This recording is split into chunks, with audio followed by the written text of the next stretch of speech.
Hello, everyone, and welcome to the Oklahoma Venture Forum podcast. I'm your host, Kyle Golding. I'm joined today by Logan Evans from Sugar Security.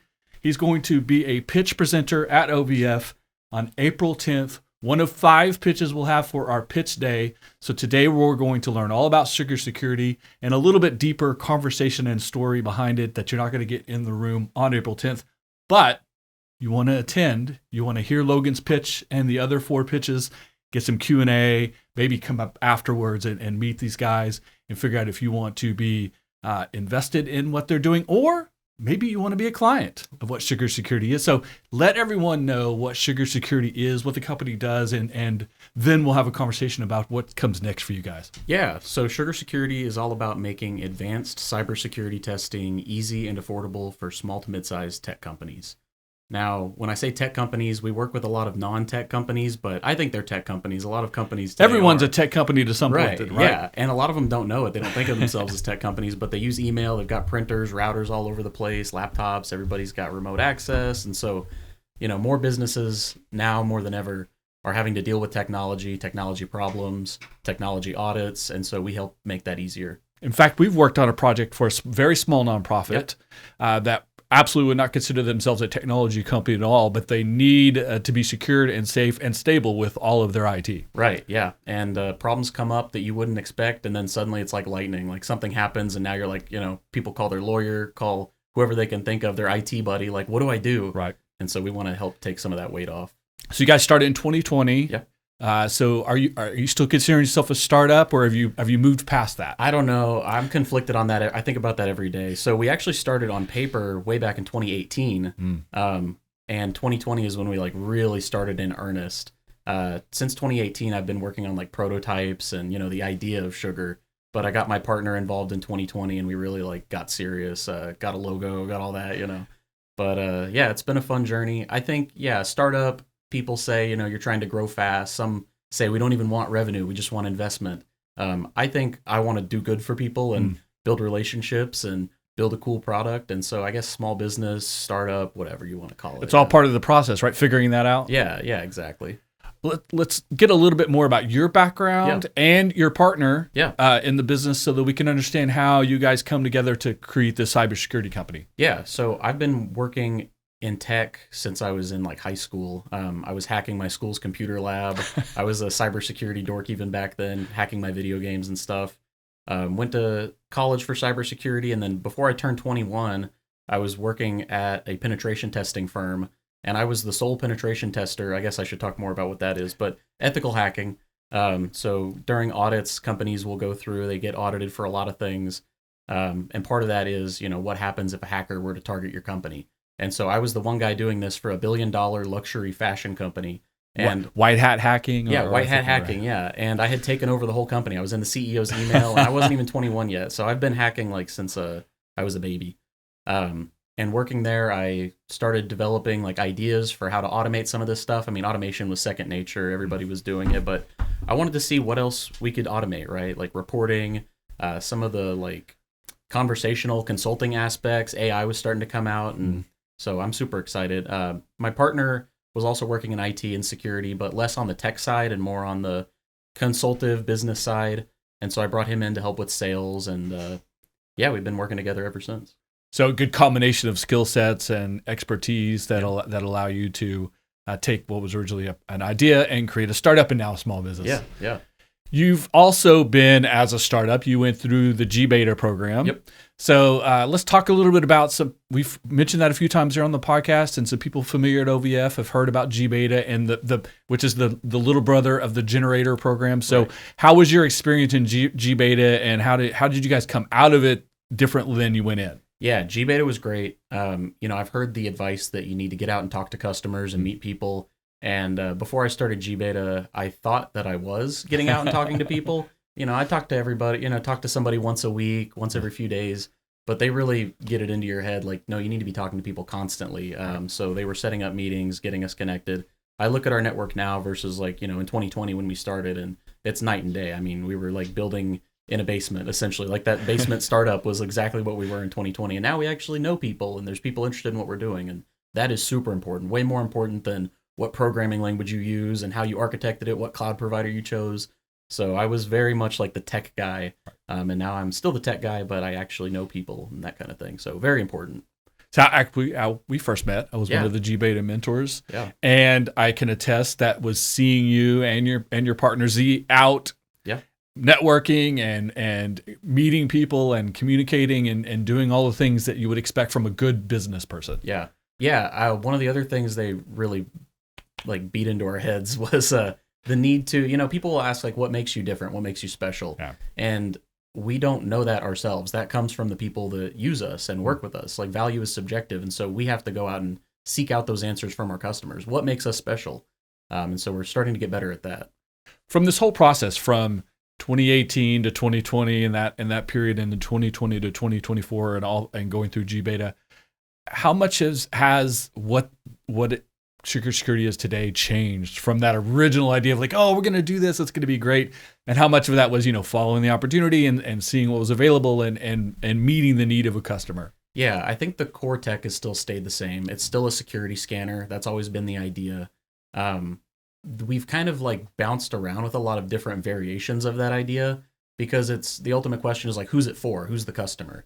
And so a security scanner for a business owner is going to be way different than a security scanner for a cybersecurity expert.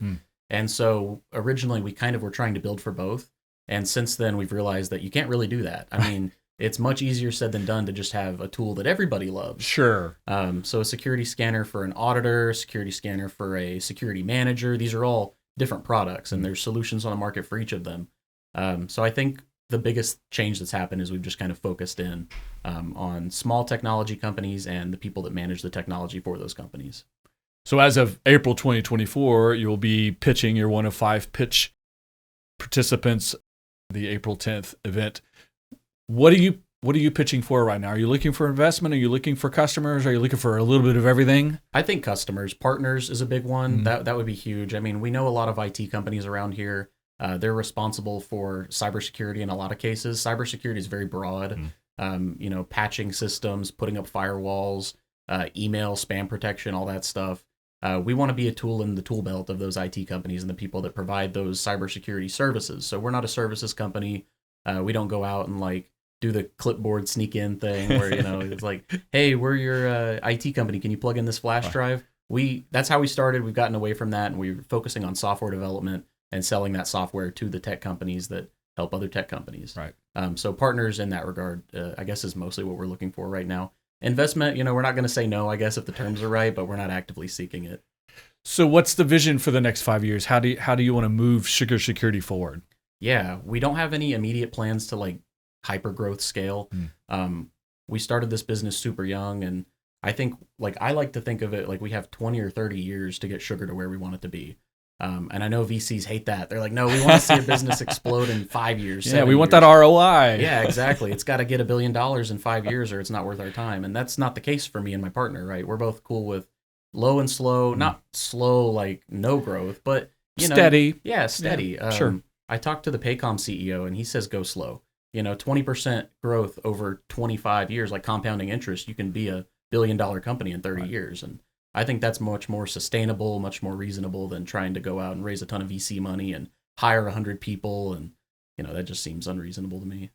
So as someone who is a service provider, how do you see yourself in the Oklahoma economic ecosphere? Like, obviously, cybersecurity is going to become increasingly more and more viable for every business, not just tech businesses.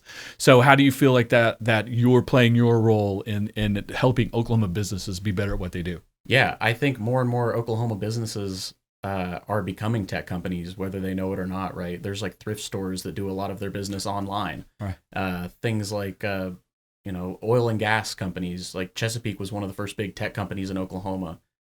They hired, I meet people all the time that work in cybersecurity and they're like, yeah, I got my start at Chesapeake or wherever, oil and gas, logistics, Tinker Air Force Base is a big one, banking, right? For sure. There's a lot of, manufacturing is huge in Oklahoma and there's so much tech involved with that, with robotics. Like I was talking to the Oklahoma Manufacturing Alliance and they said one of their big fears is, all these robots that are now hooked up to the internet, swinging their big 100-pound steel arms around could hit a factory worker if someone were to get in and there's a bug or whatever. Right. So there's real human life concerns beyond just money when it comes to cybersecurity. So I'm excited. What's the most common mistake you're seeing small businesses and like all those type of people that maybe not consider themselves a tech business, but they have technology in place? What's a common mistake you see, or a common thing where you're like, hey, we're able to help these businesses fix and improve their security pretty quick and easy? Yeah, I think the biggest one is passwords. Number one is set up two-factor auth, so it's not just your password protecting you. And number two is stop using the same password for everything. Okay. Everybody does it. I'm guilty of both of those. Yeah, everybody is. It's a very common, and people say use a password manager. Even that is kind of hard to figure out the right password manager to use. There's cloud-based ones. Those cloud-based ones can get hacked sometimes. There's the option where you do it locally, but then if your system gets hacked, now your password manager's hacked. Security is often there's like this bottom turtle problem where the thing that protects you, now you have to protect that. And the thing that protects that, now you have to protect that. And it keeps going and it keeps going. Right. For passwords, for most people, it's passwords. If you use the same password on every website, one of those websites gets hacked. Now all of the websites, that use the same password can also get hacked. So that's a big one. Number one recommendation.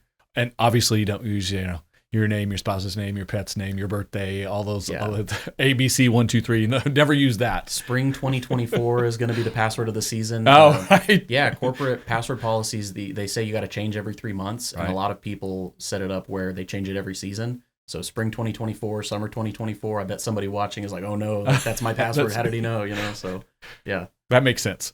So when you started in cybersecurity and realized you had an aptitude for it and thought, hey, maybe not only do I want to do this for my job, but maybe I want to own a business that does this. Yeah.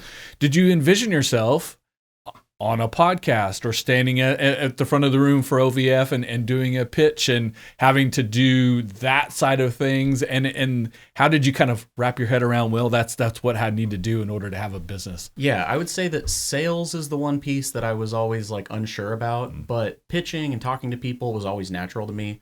I was told, and that's part of why I got into the cybersecurity consulting and business side, is like, people said, okay, you're smart with the tech and you're not like a total weirdo. Like, you know how to talk to people and have a conversation and ask good questions. I started a podcast at my first cybersecurity hacking job where it was like a highly technical podcast. And I never would have thought I did it, but the guy that started it with me was like, let's do it. And so that kind of got me out of my shell a little bit. Doing these presentations where you have to go over the tech with like the boardroom also helped. And I was doing, they had this thing, I was living in Denver at the time called Nerd Night. And I would love if it came to Oklahoma City. But Nerd Night is where people in all sorts, not just tech, but all sorts of like science and everything, people get up and do 20-minute presentations about their field. And so you'd have like zoological people, geological people, like all sorts of sciences. People would get up and talk about the latest research in their field. I think the STEM people need to get behind that, right? Yeah, it was so cool. So I got up and did presentations about the cloud and, things like use a password manager, and that also helped. But sales was the one that I'm still kind of like learning and trying to get over, I guess. And through this process, starting and running a business, what has been something that was much harder than you expected it to be? And what was something that was much easier than you expected it to be? Easier, I would say, is like connecting with people. Like people can be scary, but you bare your heart and just get to know people and ask questions, be interested in them. That's a big thing. One of the best things about starting a business in Oklahoma is the availability of being able to reach out to people. Like literally, you just said the CEO of Paycom, which is like $1 billion company, right? Yeah, exactly. Yeah, it's very cool that everybody here is very tight-knit. Right. Harder, I think, was, I don't know, the ICP, the whole like ideal customer, like you got to pick your customer and know your customer. And I thought that sounded easy. It's not. You have to know your customer better than you know yourself in some cases. Right. Like you have to, putting yourself in somebody else's shoes for a second is easy. Putting yourself in their shoes for your whole business and how you think about things is difficult. You have to think through a different lens constantly. So when it comes to pitching, yeah, what's your personal process? Like, are you practice in the mirror? Do you practice with your business partner? And you do rough drafts? How do you come about? Like, I've got 5 minutes to pitch. Yeah, and I need to be great. Like, how do you work through that? Yeah. Early on, we had an advisor, Bobby Rockers, CTO of Bison. He's presented at OVF before, yes. Yeah, he's great. He's been advising for us, and he drilled into our heads, have that mission statement, making advanced cybersecurity testing easy and affordable for small to mid-sized technology companies. Like that's boom, boom, boom. Good job. And so we start there, and everything else kind of flows from there. If I'm making like a structured long form pitch, I will do an outline. A little chat GPT helps, but you got to fill in the gaps yourself. Storytelling, I think, was one that I try to like take into account.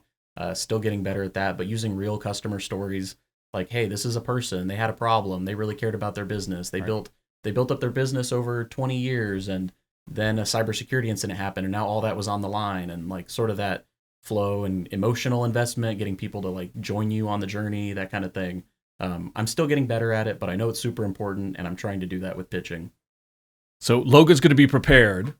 Going to try. Right. In April, he's going to be very prepared. You're one of 5 pitches, 5 minutes, 5 pitches, 5 minutes each. We have sugar security for sure, but we have pediatric oxygen concepts, FlexiH, Go Lean, and Barista Bot are all pitching April 10th.